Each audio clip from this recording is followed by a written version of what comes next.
오늘은 마음의 짐이라는 제목으로 함께 말씀 나누도록 하겠습니다. 말씀에 은혜 받으시길 간절히 소망합니다. 오늘이 올해의 마지막 주일이죠. 빌레몬서를 통해서 올해 마무리를 잘 하시기를 소망합니다.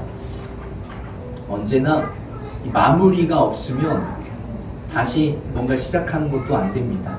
사람이 그냥 물 흐르듯이 계속 살아가는 것도 나쁜 것은 아니지만, 이렇게 우리에게 주일이 있는 것, 또 매일매일 새벽 기도회가 있고, 또 이렇게 한 달이 있고, 또 1년이 있는 것은 우리가 이렇게 물 흐르게 지나가는 것도 좋지만 뭔가를 마무리하고 다시 시작하라는 그런 의미가 있는 줄 믿습니다. 그래서 여러분들이 올해를 말씀을 통하여서 마무리를 하시고 또 새해 잘 또 시작하실 수 있는 분들이 되면 좋을 것 같습니다. 이 빌레몬서 한 장밖에 되지 않고, 또 사실 어디에 있는지도 잘 모르는 말씀이죠. 이 빌레몬서는 바울이 쓴 편지입니다. 바울이 쓴 편지인데, 바울이 쓴 편지 중에서 종류가 두 가지로 나눠집니다. 하나는 교회에 쓴 편지가 있고요. 교회는 예를 들어 갈라디아서, 에베소서와 같은, 그러니까 갈라디아 교회에 쓴 것, 에베소 교회에 쓴 것이 있고, 또 개인에게 쓴 것이 있습니다. 개인에게. 오늘 빌레몬서도 마찬가지지만 디모데 전후서, 디도서와 같은, 그러니까 디모데에게 쓴 편지, 디도에게 쓴 편지, 그리고 또 오늘 빌레몬에게 쓴 편지, 이렇게 개인에게 쓴 편지로 나눠진다라고 보시면 되고요. 누가 썼냐? 바울이 썼다. 그럼 누가 받냐? 빌레몬이 받는다. 이런 것이고, 여기에서 또 우리가 살펴볼 수 있는 것이 하나님이 주시는 은혜와 깨달음이 있다라는 거죠. 그러면 어떤 내용을 썼냐? 오네시모에 대해서 썼습니다. 그러니까 오늘 사실은 3명만 기억하면 됩니다. 첫 번째 바울, 두 번째 빌레몬, 세 번째 오네시모. 그리고 더 나아가서는 바울은 쓴 사람이니까 사실 받는 사람과 그 내용에 대해서만 기억을 해도 더 좋을 것 같습니다. 근데 그 내용이 오네시모라고 했잖아요. 오네시모는 그러면 누구길래 바울이 빌레몬에게 썼냐라는 것인데, 9절과 10절에 보면 내가 갇혀있는 동안에 얻은 아들 오네시모를 두고 그대에게 간청합니다. 그가 전에는 그대에게 쓸모없는 사람이었으나 이제는 그대와 나에게 쓸모있는 사람이 되었습니다. 몇 가지 알 수 있는 건데, 하나는 지금 이 바울이 쓴 이 서신, 옥중서신이라고 하는데, 바울이 지금 감옥에 있습니다. 바울이 감옥에 있고 감옥에서 만난 거예요. 둘 다 죄인의 신분으로 만났고, 그때 얻은 아들이 오네시모다라는 거죠. 이 아들은 실제 아들이겠습니까? 그렇지 않겠죠. 영적으로 낳은 아들을 이야기하는 것입니다. 즉, 이 오네시모라는 사람은 감옥에 있으면서 바울을 만나서 하나님을 영접하게 되었다. 이렇게 볼 수 있죠. 그리고 12절부터 15절까지 보면 나는 그를 그대에게 돌려보냅니다. 그는 바로 내 마음입니다. 나는 그를 내 곁에 두고 내가 복음을 위하여 갇혀있는 동안에 그대를 대신해서 나에게 시중들게 하고 싶었으나 그대의 승낙이 없이는 아무것도 하고 싶지 않았습니다. 나는 그대가 선한 일을 마지 못해서 하지 않고 자진해서 하기를 원하기 때문입니다.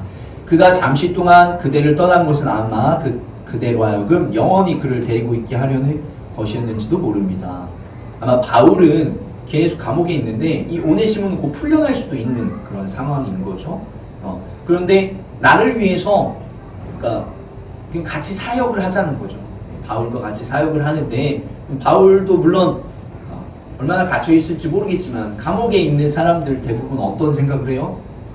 나갈 것을 생각하잖아요. 무기징역수가 아닌 이상은 나가서 할 사역들을 생각하는데 같이 사역을 했으면 좋겠다는 거죠, 이 오네시모가. 그런데 이 오네시모를 나와 같이 사역을 하는 게 아니라 누구에게 보내요? 빌레몬에게 보낸다는 거예요. 왜 그럴까요?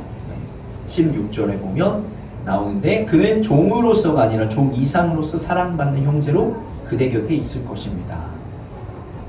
무엇이냐면 오늘날에는 종이 없죠. 근데 이때에는 종이 있는 거예요. 실제 종, 노예를 얘기합니다. 그러니까 오네시모는 빌레몬의 노예였던 거예요. 노예여서 그 다음을 보면 또 내용이 나오지만 노예여서 어떤 잘못을 저지르고 도망간 거예요. 물론 자유를 얻기 위해서 도망갔을 수도 있겠지만 그것 자체도 잘못이죠. 근데 아무튼 감옥에 있는, 잘못을 저지르고 감옥에 있는 바울과 같이 그런 상황이다 라는 거예요. 근데 이 바울이 오네시모와 빌레몬 사이에서 뭐라고 하죠? 중재자로서 이렇게 빌레몬에게 편지를 쓰는 그런 것이라고 볼 수 있고요. 오늘은 이러한 내용, 지금 이 내용만 했는데 벌써 한 장이 거의 다 끝나갑니다. 몇 내용이 많지 않지만 이 짧은 내용을 가지고 우리가 오늘 한 해를 마무리하면서 어떻게 하면 좋을까 좀 나눴으면 좋겠습니다. 즉 오늘은 딱 한 가지만 나누고자 합니다. 바로 무엇이냐? 같이 한번 따라했으면 좋겠습니다. 우리는 한 해를 마무리하며 용서해야 합니다. 17절, 18절, 19절 한마디로 이야기합니다. 17절에도 18절에도 19절에도 여러 이야기가 있지만 내용은 조금 이따 살펴보고 한마디로 얘기하면 그를 용서하고 받아주라 라는 내용이에요. 17절에 그대가 나를 동지로, 동역자라고 써있거든요. 개역개정에는 나를 동역자로 생각한다면 나를 맞이하듯이 그를 맞아주십시오. 그러니까 내 얼굴 봐서 용서해달라는 거예요. 그렇게 이야기를 하고, 두 번째, 그대에게 잘못한 것이 있다면, 빚진 것이 있다면 빚도 내가 갚아줄 테니 용서해달라는 거예요. 그리고 세 번째는 바울이 친필로 씁니다. 내가 그것을 갚아주겠습니다. 그대가 오늘의 그대가 된 것이 나에게 빚진 것이라는 사실을 나는 굳이 말하지 않겠습니다. 즉, 이 18절은 실제로 빚진 것을 이야기하는데 19절은 어떤 빚을 얘기하는 거예요? 나를 통해서 당신이 하나님을 만났다라는 거예요. 그러니까 그것을 당신은 나에게 빚졌다는 거예요. 그러니까 이런 여러 가지 이야기를 하면서 이야기하는 것이 무엇이에요? 그를 제발 용서해 주어라, 받아 주어라, 이렇게 이야기를 하고 있습니다. 우리가 한 해를 돌아보면 여러 가지 생각들이 들 것입니다.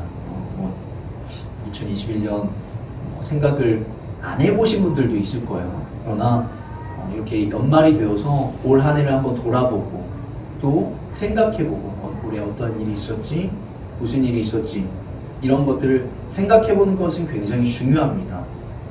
왜 그러냐면 과거가 있어야 미래가 있기 때문이죠. 올 한 해 돌아보시면서 어떠한 일이 있었는지 한번 생각해 보셨으면 좋겠고, 그러한 생각들 중에서 또 사람은 좋은 생각보다 안 좋은 생각을 더 많이 하기 때문에 안 좋았던 기억들이 더 나에게 임팩트가 있기 때문에 여러분들이 또 2021년을 돌아보면 좋았던 것보다는 좀 힘들고 어려웠던 것들을 또 떠올리게 될 것입니다. 그리고 어떠한 특정 일이나 사건이 대부분 다 누구와 연결이 되어 있어요? 대부분 다 사람과 연결이 되어 있다는 거죠. 여러분들이 어떤 사람과 연결이 되어 있고 또 그 사람과의 기억이 좋은 기억보다 안 좋은 기억이 있을 수 있겠지만 올 한 해를 마무리하면서 이제는 좀 용서해 주셨으면 합니다. 이 빌레몬과 오네시모 사이에서 바울이 중재자로서 자신을 보며 용서해 달라고 이야기를 하죠. 하지만 그 이전에 우리가 기억해야 될 것은 이 바울과 빌레몬 사이에, 그러니까 오네시모와 빌레몬 사이에 바울이 있었지만 또 바울과 빌레몬 사이엔 누가 있어요? 하나님이 계신다라는 거예요. 우리 역시 우리와 다른 사람 사이에 하나님이 계신다라는 거예요. 물론 그 사람이 하나님을 믿지 않는다. 그렇지만 우리가 그 사람을 생각할 때 우리는 반드시 하나님을 거쳐서 그 사람을 생각하게 된다는 거예요. 우리의 삶의 모든 것들은 다 예수님과 하나님을 거쳐서 우리가 살아가지 그게 하나님 믿는 사람이다라는 거예요. 그러니까 우리와 누구 사이에는 분명히 반드시 하나님과 예수님이라는 존재가 있다라는 것이에요. 그렇기 때문에 그리고 우리가 기도할 때 어떻게 기도하죠? 예수님의 이름으로 기도하잖아요. 우리와 하나님 사이에도 중재자이신 예수님이 있는 것처럼 우리와 다른 사람 사이에도 늘 하나님, 예수님이 존재한다라는 것이에요. 그러니까 이 하나님 예수님이 우리에게 원하시고 바라시는 것 무엇이다라는 거예요? 다른 사람에 대한 용서일 수 있고 바른 관계, 좋은 관계일 수 있다라는 거예요. 하나님께서 우리에게 예수님을 통해서 어제 말씀이었지만 화목하길 원하신다. 화목을 예수님을 통해서 우리가 얻게 되었다라는 거지만 마찬가지로 다른 사람들과의 관계에서도 하나님과 예수님은 화목하길 원하신다라는 거예요. 화목이 무엇이죠? 화평하다라는 거 아니겠어요? 예수님께서 이 땅에 무엇으로 오셨다는 거예요? 평화의 왕으로 오셨다는 것입니다. 이것을 여러분들이 기억하셨으면 좋겠고, 사실 참 쉽게 얘기하지만 이 용서라는 단어 자체가 굉장히 쉬운 것은 아닙니다. 다른 사람을 용서하고 또 용납하는 것, 받아들이는 것, 맞이해주는 것 절대로 쉬운 것은 아니지요. 그러나 여러분들에게 반드시 필요한 것은 용서인 것을 여러분들 기억하셨으면 좋겠습니다. 우리가 하나님께 용서받았던 것처럼 우리 역시도 다른 사람을 용서할 수 있는 그런 신앙인이 되어야 될 줄로 믿습니다. 여러분이 올해 용서할 수 있는 사람이 있으면 용서하시면 좋을 것 같고, 여기에서 더 나아가서 보자면 지금까지 여러분이 용서하지 못한 사람이 있다면 또 용서해 줄 수 있는 그런 분들이 되시길 간절히 소망합니다. 물론 상황은 여러분이 용서한다고 해서 달라지지 않습니다. 그 사람은 나를 어떻게 생각할지, 그 사람은 여전히 나를 좋지 않게 생각할 수 있고 어떤 환경이나 상황이 달라지지 않을 수 있어요. 그러나 여러분의 용서한다면 여러분의 마음이 달라지고 그 사람에 대한 여러분의 태도가 달라질 수 있습니다. 20절에 보면 바울이 뭐라고 표현하죠? 형제여, 나는 주님 안에서 그대의 호의를 바랍니다. 그리스도 안에서 나의 마음에 생기를 넣어 주십시오. 이렇게 표현을 하고 있습니다. 성경에 기쁨이라고 표현이 되어 있는데 무엇이냐면 다른 사람을 용서함으로써 오히려 내 마음에 생기가 생기는 거예요. 그러니까 여러분이 옥죄고 다른 사람을 붙잡고 있던 것을 내려놓으면서 다른 사람이 오히려 자유함을 누리는 게 아니라 누가 자유함을 누린다는 거예요? 여러분들이 자유함을 누린다는 거예요. 여러분들에게 새로운 생기가 불어넣어진다라는 것이에요. 그러면서 21절에 나는 그대의 순종을 확신하며 이 글을 씁니다. 나는 그대가 말한 것 이상으로 해주리라는 것을 압니다. 아까도 표현했지만 하나님께서 원하시는 것이 평화이고 또 예수님께서도 이 땅에 평화의 왕으로 오셨다는 거예요. 이것이 하나님께서 우리에게 원하시는 순종이라는 것입니다. 하나님께서 나를 용서해 주셨으니 나도 순종하는 마음으로 다른 사람을 용서하겠습니다. 다른 사람을 그리스도를 믿으면서 다른 사람을 용서해 보신 적이 있으신가요? 굉장히 여러분 마음속에 큰 변화가 있음을 느끼게 될 것입니다.